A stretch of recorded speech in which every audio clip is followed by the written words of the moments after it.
प्यारे दोस्तों नमस्ते। मैं आप सभी का वेलकम करता हूं आपके अपने इस चैनल हेल्पिंग विल में। तो दोस्तों जैसे कि आपको पता है कि हमने एक एसबीआई बैंक के द्वारा जितने भी लोन दिया जा रहा है उसका एक सीरीज स्टार्ट किया है। तो फिलहाल हम होम लोन के बारे में बात कर रहे हैं और इस वीडियो में इस सीरीज में हमने पिछले 4 तरह के होम लोन को ऑलरेडी कवर कर चुके हैं दोस्तों। तो दोस्तों अगर आप लोगों ने उस वीडियो को नहीं देखा है उन सब वीडियो को, तो इसका लिंक डिस्क्रिप्शन में मैं दे दूंगा। आप चाहें तो उस लिंक से वीडियो को देख सकते हैं दोस्तों। तो आज हम जिस लोन के बारे में बात करने जा रहे हैं दोस्तों उसका नाम है प्रिविलेज होम लोन दोस्तों। तो दोस्तों इससे पहले कि मैं ये वीडियो शुरू करूं, मैं आप सभी को एक रिक्वेस्ट करना चाहूँगा कि अगर आपको हमारा ये कोशिश अच्छी लग रही है, हमारे प्रयास अच्छा लग रहा है, तो प्लीज़ हमारे चैनल को सब्सक्राइब कीजिए, हमारे वीडियो को लाइक कीजिए और अपने दोस्तों के साथ शेयर कीजिए। तो चलिए दोस्तों शुरू करते हैं एसबीआई प्रिविलेज होम लोन।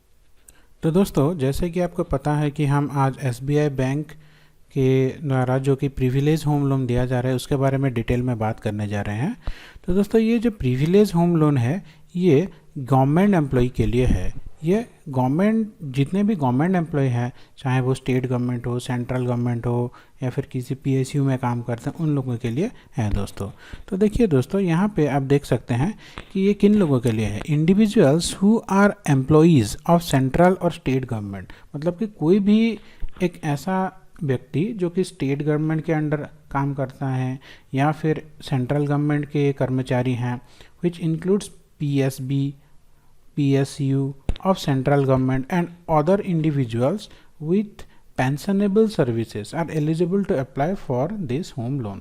इसका मतलब कोई भी जॉब जो कि स्टेट गवर्नमेंट के अंदर आता है या फिर सेंट्रल गवर्नमेंट के अंदर आता है और उस जॉब जो भी कर रहे हैं उनको पेंशन मिल रहा है, तो वो लोग इस होम लोन के लिए अप्लाई कर सकते हैं दोस्तों। तो चलिए आगे बढ़ते हैं। तो दोस्तों सबसे पहले हम देखते हैं कि इस लोन के क्या क्या फीचर्स हैं। तो दोस्तों देखिए इसका इंटरेस्ट रेट है जो होता है वो बहुत कम होता है, हम आगे देखेंगे कि इसमें कितना इंटरेस्ट रेट आता है। फिर दूसरा फीचर हो गया दोस्तों, इसका प्रोसेसिंग फ़ीस कोई भी नहीं लगता है दोस्तों। जैसे कि आपको पता है कि आप जब भी बैंक में जाते हैं किसी भी लोन के लिए तो उसका प्रोसेसिंग फ़ीस आपको 1% 2% लग जाता है। तो दोस्तों मान लीजिए आप 10 लाख रुपये का लोन ले रहे हैं तो 10-15 हज़ार का प्रोसेसिंग फ़ीस लग जाता है। तो अगर इस लोन के तहत आप अगर होम लोन ले रहे हैं तो उसका प्रोसेसिंग फ़ीस कुछ भी नहीं लगता है दोस्तों। फिर तीसरा फीचर हो गया, एसबीआई ये क्लेम करता है कि इसमें कोई भी हिडन चार्जेस नहीं होता है। जैसे कि आप कहीं पे भी लोन अप्लाई करते हैं तो पहले बोला जाता है कि आपका ईएमआई 5,000 6,000 या फिर 10,000 तक का आएगा, फिर देखा जाता है कि ईएमआई 2-3 हज़ार ज़्यादा हो जाता है। तो वो अलग अलग हिडन चार्जेस होते हैं जो कि आपको बताया नहीं जाता, पर एसबीआई यहाँ पे क्लेम करता है कि यहाँ पे कोई भी हिडन चार्जेस नहीं है दोस्तों। फिर आ गया दोस्तों, इसमें कोई भी प्री पेमेंट का पेनाल्टी नहीं लगता है दोस्तों, जो कि ज़्यादातर लोन में लगता है, प्री पेमेंट पेनाल्टी होता है, पर इस लोन में प्री पेमेंट पेनाल्टी नहीं है दोस्तों। तो यहाँ पे आप प्लीज़ मुझे कमेंट कीजिए कि क्या आपको ये पता है प्री पेमेंट पेनाल्टी क्या होता है, और अगर आपको पता नहीं है तो मैं इसके बारे में भी एक छोटा सा वीडियो बना दूंगा कि प्री पेमेंट पेनाल्टी आखिर होता क्या है। फिर दोस्तों इसका जो इंटरेस्ट चार्जेस है वो डेली रिड्यूसिंग बैलेंस के हिसाब से होता है। जैसे कि मान लीजिए आपने 10 लाख का लोन लिया, हर महीने मान लीजिए आप 20,000 या फिर 25,000 15,000 कुछ भी ईएमआई आप पेमेंट कर रहे हैं, तो पहला महीने में आप 15,000 का ईएमआई भर दिए। अब बाकी का जितने अमाउंट का है आपका लोन, आपका जो इंटरेस्ट है उस अमाउंट के ऊपर लगेगा, ना कि पूरा टोटल 10 लाख रुपए के ऊपर। फिर आ गया दोस्तों रीपेमेंट अप टू 30 ईयर्स, आप इसको 30 साल तक रीपेमेंट कर सकते हैं। इसका रीपेमेंट का जो टेन्योर होता है वो 30 साल तक होता है। मान लीजिए आपने होम लोन लिया है 10 लाख रुपए का, या फिर 20 लाख या फिर 30 लाख, कोई भी अमाउंट का लोन लिया है अपने हिसाब से, तो उसको आपको 30 साल के अंदर पे करना है दोस्तों, जो कि कोई भी आराम से कर सकता है। फिर आ गया दोस्तों interest concession for women borrowers. तो अगर आप ये लोन आप कोई महिला के नाम पे ले रहे हैं या फिर महिला खुद अपने नाम पे ले रही हैं, तो इंटरेस्ट रेट से, नॉर्मल इंटरेस्ट रेट से 0.5% तक का आपको कंसेशन मिलता है दोस्तों। तो उसके बाद आ गया दोस्तों interest concession in case of check off is provided. तो ये दोस्तों अगर आप चेक ऑफ देते हैं तो भी यहाँ पे कंसेशन मिलता है। तो अगर आपको ये पॉइंट के बारे में भी नहीं पता है तो प्लीज़ कमेंट कीजिए। आप इस वीडियो को एक बार पूरा देखिए दोस्तों, यहाँ पे जो जो पॉइंट आपको पता नहीं है उसके बारे में कमेंट कीजिए, मैं उसके ऊपर एक वीडियो बना दूंगा डेडिकेटेडली। तो देखिए ऐसे अगर मैं इस वीडियो में prepayment penalty, check off ये सब एक्सप्लेन करूंगा तो ये वीडियो बहुत लंबा हो जाएगा। तो अगर आपको ये कोई भी पॉइंट समझने में दिक्कत होती है तो प्लीज़ कमेंट कीजिए, मैं उसके लिए एक इसका पार्ट 2 बना दूंगा दोस्तों। तो देखिए दोस्तों, इसके बाद हम बात करते हैं थोड़ा एलिजिबिलिटी के बारे में कि कौन कौन लोग हैं जो कि ये लोन ले सकते हैं दोस्तों। तो पहला है आपका जो रेसिडेंट टाइप है वो इंडिया है, आप इंडियन सिटीजन होना चाहिए। फिर आ गया दोस्तों दूसरा पॉइंट, आपका जो कम से कम एज है वो 18 साल होना चाहिए। फिर आ गया दोस्तों आपका जो एज है वो 75 साल होना चाहिए मैक्सिमम, मतलब आपका एज उम्र 18 से 75 के बीच होना चाहिए। फिर आ गया दोस्तों इसका लोन टेन्योर 30 साल तक है, जिसके बारे में हमने अभी बात किया। फिर दोस्तों इसका इंटरेस्ट रेट एंड फीस के बारे में थोड़ा सा बात कर लेते हैं दोस्तों। तो दोस्तों जैसे कि हमने पहले बताया था कि इसका इंटरेस्ट रेट एंड फीस हम बाद में बात करेंगे। तो दोस्तों आप यहाँ पे एक चार्ट देख सकते हैं कि अगर आप 30 लाख या फिर 30 लाख से कम लोन ले रहे हैं और अगर आपका सिबिल स्कोर 800 से ज़्यादा है तो यहाँ पे आपका रेट ऑफ रिटर्न जो होता है वो इंटरेस्ट रेट होता है वो 6.7% होता है दोस्तों। तो देखिए यहाँ पे फेस्टिव ROI लिखा है। फेस्टिव ROI मतलब इस यहाँ पे आपको ये फेस्टिवल के दौरान ये ऑफ़र मिलता है। अगर आप ये फेस्टिवल के सीज़न पे नहीं लेते हैं तो इसमें आपको थोड़ा सा ज़्यादा लगेगा दोस्तों। तो मेरी एडवाइस यही होगी कि अगर आप होम लोन लेना ही चाहते हैं तो फेस्टिवल के दौरान ही लें। तो जैसे कि दोस्तों आप यहाँ पे देख सकते हैं कि सिबिल स्कोर जितना ज़्यादा होगा आपका जो इंटरेस्ट रेट है उतना ही कम होगा। तो दोस्तों आप पहले मेक श्योर कीजिए कि आपका सिबिल स्कोर अच्छा हो, कम से कम 750 से तो ज़्यादा ही हो। तो दोस्तों इसके ऊपर हमने एक डेडिकेटेड वीडियो बना है, सिबिल स्कोर आप अपना कैसे इम्प्रूव कर सकते हैं ताकि कोई भी लोन पे आपका जो इंटरेस्ट रेट है वो कम पड़े। तो अगर आपने उस वीडियो को नहीं देखा है तो इसका लिंक मैं नीचे दे दूंगा दोस्तों, आप उस वीडियो को प्लीज़ देख लीजिए। वहाँ पे आपको पूरा क्लियर हो जाएगा कि मैंने खुद अपना सिबिल स्कोर कैसे इम्प्रूव किया है दोस्तों। तो चलिए दोस्तों हम थोड़ा बात कर लेते हैं कि इसके लिए आपको क्या क्या डॉक्यूमेंट चाहिए होगा। दोस्तों यहाँ पे आपको लिस्ट जो भी डॉक्यूमेंट चाहिए होगा, चलिए पहला आप उसके बारे में थोड़ा सा बात कर लेते हैं। तो देखिए दोस्तों यहाँ पे ये सब डॉक्यूमेंट्स आपको चाहिए होगा। पहला हो गया आपका ID कार्ड, जो भी आप जहाँ पे जॉब करते हैं उसका आइडेंटिटी कार्ड। फिर लोन एप्लीकेशन, जो भी आप लोन के लिए एप्लीकेशन फिलअप करेंगे वो उसके साथ साथ 3 पासपोर्ट साइज़ फ़ोटो दोस्तों। फिर प्रूफ ऑफ आइडेंटिटी, आपका जो आइडेंटिटी है उसका प्रूफ, जैसे कि पैन कार्ड हो गया, पासपोर्ट हो गया, driver licence, voter ID card वगैरह वगैरह। फिर प्रूफ ऑफ एड्रेस, आप जहाँ पर रहते हैं उसका प्रूफ, जैसे कि telephone bill, electricity bill, water bill, gas bill, driving licence, Aadhaar card, इनमें से कोई भी चलेगा दोस्तों। फिर चलते हैं तो दोस्तों प्रॉपर्टी पेपर।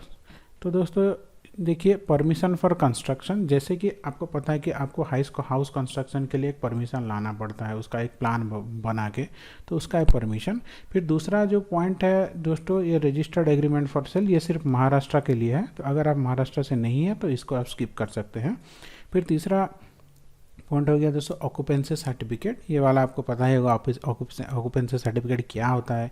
इसके बारे में उतना डिटेल में मैं बात नहीं करना चाहता दोस्तों, वरना ये वीडियो बहुत ही बड़ा हो जाएगा। फिर भी अगर आप ये जानना चाहते हैं तो प्लीज़ मुझे कमेंट कीजिए, मैं इसके बारे में एक वीडियो बना दूंगा छोटा सा।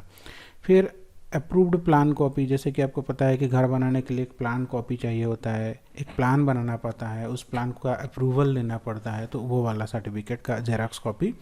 फिर पेमेंट रिसीव्ड और bank account statement showing all the payments made to builder और सेलर। अब जहाँ पे भी अगर आप किसी बिल्डर से घर खरीद रहे हैं या फिर किसी बिल्डर को आप जो भी मान लीजिए आप घर बनाने के लिए उसको कुछ पैसा दे रहे हैं तो उसका जितना भी ट्रांजैक्शन होगा सबका प्रूफ चाहिए होता है दोस्तों। फिर दोस्तों तीसरे पॉइंट पे आ गया दोस्तों अकाउंट स्टेटमेंट, जैसे कि अभी हमने बात किया था कि डॉक्यूमेंट्स के बारे में, जैसे कि आपका पिछले 6 महीने का बैंक का अकाउंट स्टेटमेंट चाहिए दोस्तों। तो last 6 months bank account statement for all bank account held by the applicants. तो आपके जितना भी बैंक अकाउंट है, मान लीजिए आपके 4 अलग अलग बैंक में अकाउंट हैं, तो सब बैंक का पिछले 6 महीने का ट्रांजेक्शन का रिकॉर्ड चाहिए होगा दोस्तों। If any previous loan from other bank और lender then loan account statement for last 1 year. अगर आपके नाम पे या फिर आप जिसके नाम पे भी लोन लेना चाहते हैं उनके नाम पे अगर पहले से कोई लोन है तो उसका रिकॉर्ड चाहिए होगा दोस्तों। फिर आ गया income proof for salaried applicant, को एप्लीकेंट और गारंटर। तो अगर आप सैलरीड एप्लीकेंट है तो आपका इनकम प्रूफ चाहिए होगा। को एप्लीकेंट, गारंटर, अगर आप किसी को गारंटर रखना चाहते हैं तो उनका इनकम प्रूफ चाहिए होगा। को एप्लीकेंट, मान लीजिए आप दो लोग मिलके लोन के लिए अप्लाई करना चाहते हैं तो दोनों का इनकम प्रूफ चाहिए होगा। तो यहाँ पे जैसे कि आप देख सकते हैं सैलरी स्लिप आप दे सकते हैं, salary certificate for of last 3 months, पिछले 3 महीने का सैलरी सर्टिफिकेट आप देख सकते हैं, या फिर फॉर्म 16 भी आप सबमिट करते हैं। तो दोस्तों यहाँ पे मुझे कुछ कमेंट आता है कि फॉर्म 16 क्या होता है। तो दोस्तों देखिए, मैं फॉर्म 16 के बारे में एक छोटा सा वीडियो बना दूंगा। तो अगर आपको पता है तो बहुत अच्छी बात है, अगर आपको पता नहीं है तो उस फॉर्म 16 वाले वीडियो को आप देख सकते हैं। मैं 1-2 दिन में बनाकर इसको अपलोड कर दूंगा दोस्तों। फिर आता है दोस्तों 5वां point, income proof of non salaried, income proof for non salaried co applicant और गारंटर। आप जिसको भी अपना गारंटर रख रहे हैं, अगर वो सैलरीड पर्सन नहीं है, जैसे कि आप गवर्नमेंट एम्प्लॉय हैं पर आप जिसको भी अपना गारंटर रख रहे हैं वो सैलरीड नहीं है, तो उनका इनकम प्रूफ। तो देखिए, पहला हो गया आप बिजनेस एड्रेस प्रूफ। मान लीजिए आप गवर्नमेंट एम्प्लॉय हैं, आप अपने नाम पे लोन ले रहे हैं पर आप किसी को गारंटर रख रहे हैं। आपने जिसको भी गारंटर रखा वो एम्प्लॉय नहीं है, वो बिजनेस करते हैं, तो उनका, अगर वो बिजनेस करते हैं, बिजनेस एड्रेस प्रूफ चाहिए, पिछले 3 साल का IT रिटर्न चाहिए, फिर balance sheet, profit loss, business licence details, TDS certificate वगैरह वगैरह, ये सब चाहिए दोस्तों। तो दोस्तों यहाँ पे हमने पूरा का पूरा प्रोसीजर कंप्लीट कर लिया है दोस्तों। तो अगर आप इसके बारे में और डिटेल में जानना चाहते हैं तो इसका लिंक मैं नीचे दे दूंगा दोस्तों। तो उस लिंक पे क्लिक करके आप डायरेक्टली SBI के पेज में जाके इसको पूरा डिटेल में पढ़ सकते हैं दोस्तों। तो अगर इस वीडियो में कुछ भी आपका डाउट रहा तो प्लीज़ मुझे कमेंट कीजिए, मैं उसको ज़रूर आपका डाउट क्लियर करने की कोशिश करूँगा दोस्तों। तो दोस्तों आज के लिए बस इतना ही। तो अगर आपको हमारा ये वीडियो अच्छा लग रहा है दोस्तों, तो प्लीज़ आप हमारे चैनल को सब्सक्राइब कीजिए, हमारे वीडियो को लाइक कीजिए और अपने दोस्तों के साथ शेयर कीजिए, ताकि ये जो नॉलेज है वो सबके काम आ सके दोस्तों। तो अगर आप किसी भी आपके रिलेटिव के काम हमारा ये वीडियो आए या फिर हमारा ये वीडियो देख के उनको थोड़ा सा भी हेल्प मिलता है तो हमें बहुत खुशी होगी दोस्तों। तो आज के लिए धन्यवाद दोस्तों, आपका दिन मंगलमय हो।